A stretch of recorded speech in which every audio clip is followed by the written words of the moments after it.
کرو بیٹا، آمین کہا کرو، آمین کہا کرو۔ زیارتوں کا تعلق پیسے سے نہیں، بلاوے سے ہوتا ہے۔ میں پچھلے دنوں لوٹا ہوں، ظاہر چہرے میرے سامنے بیٹھے ہوئے ہیں۔ بابا جی جب بندہ مشہد کے مولا کے کسی بھی گیٹ دروازے پہ جاتا ہے نا تو سینہ فخر سے چوڑا ہو جاتا ہے کہ ہم اتنے بڑے بادشاہ کے نوکر ہیں، جس کے صحن نہیں گنے جاتے، جس کے سونے کے دروازے نہیں گنے جاتے۔ لیکن اس وقت عزادار پریشان ہو جاتا ہے جب زری سے پہلے اٹھا کے مولا کی وہ زیارت نامے کو اٹھاتا ہے تو اس میں پہلی سطر پڑھتا ہے، السلام علیک یا غریب الغرباء۔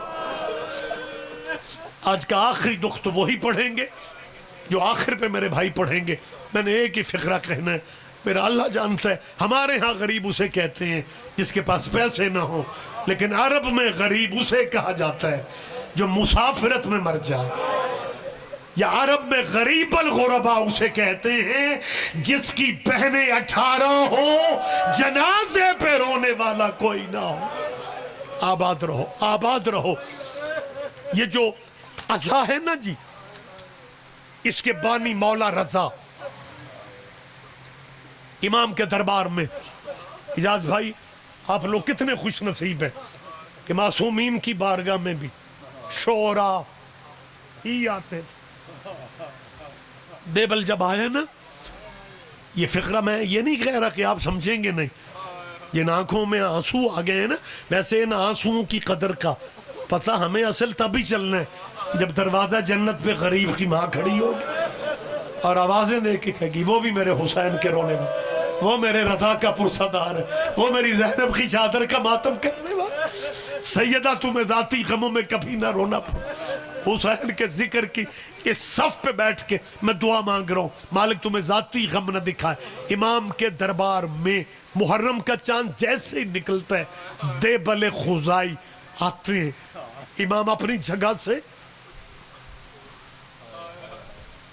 میں سمجھا نہیں سکا، شاعر ذاکر مولا، امام اٹھ کے کھڑے ہو جاتے اور میں فقرے کہوں پوری ذمہ داری سے، امام نے یوں باہیں بڑھا کے اسے پتہ ہے کیا کہے، آ میری دادی کا مددگار آ گیا، بی بی تیری تعزیت قبول کر لے۔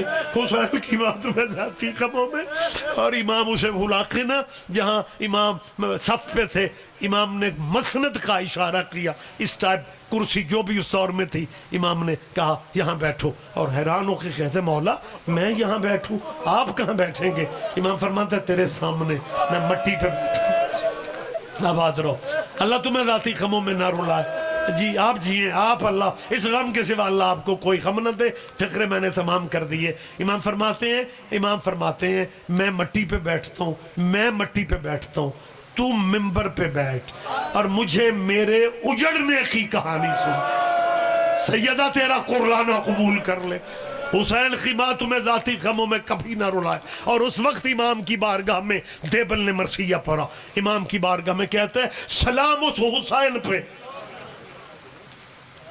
سلام اس حسین پہ جس کے زخم گنے نہ گئے، سلام اس حسن پہ جس کے کفن بہنوں کو 2 بنانے پڑے، سلام اس سید سجاد پہ جس نے وضو کرتی ماں کو دیکھا تو بے ہوش ہو گئے، اللہ جانے بدماشوں میں پھوپھیوں کو کیسے دیکھا، سلام اس باقر پہ جس کا بچپن زندانوں میں گزر گیا، سلام اس جعفر صادق پہ جس کے گھر کو 2 دفعہ جلایا گیا، سلام اس قیدی پہ جس کا جنازہ مزدوروں نے اٹھایا۔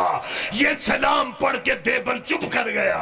امام آگے بڑھتے ہیں، امام نے اپنی جیب سے کاغذ کا ٹکڑا دیا، امام فرماتا ہے دیبل یہ مرثیہ بھی پڑھو، اس پہ لکھا ہوا تھا سلام اس مسافر پہ جس کی بہنیں وطن میں تھی لیکن جنازے پہ رونے والا۔ ادھر اس نے یہ سلام کہا، پردے داروں سے آواز آئی دیبل مرثیہ روک دے، رضا کی بہنیں بے ہوش ہو گئی ہیں۔ میں کہتا مولا موسیٰ کاظم کی بیٹیاں، ابھی رضا مولا زندہ ہے لیکن آپ سے رضا کا جنازہ سنا نہ گیا۔ حوصلہ کربلا والی زینب کا جو چند قدموں پہ کھڑی تھی۔ اِنَّا لِلَّهِ وَإِنَّا إِلَيْهِ رَاجِعُونَ۔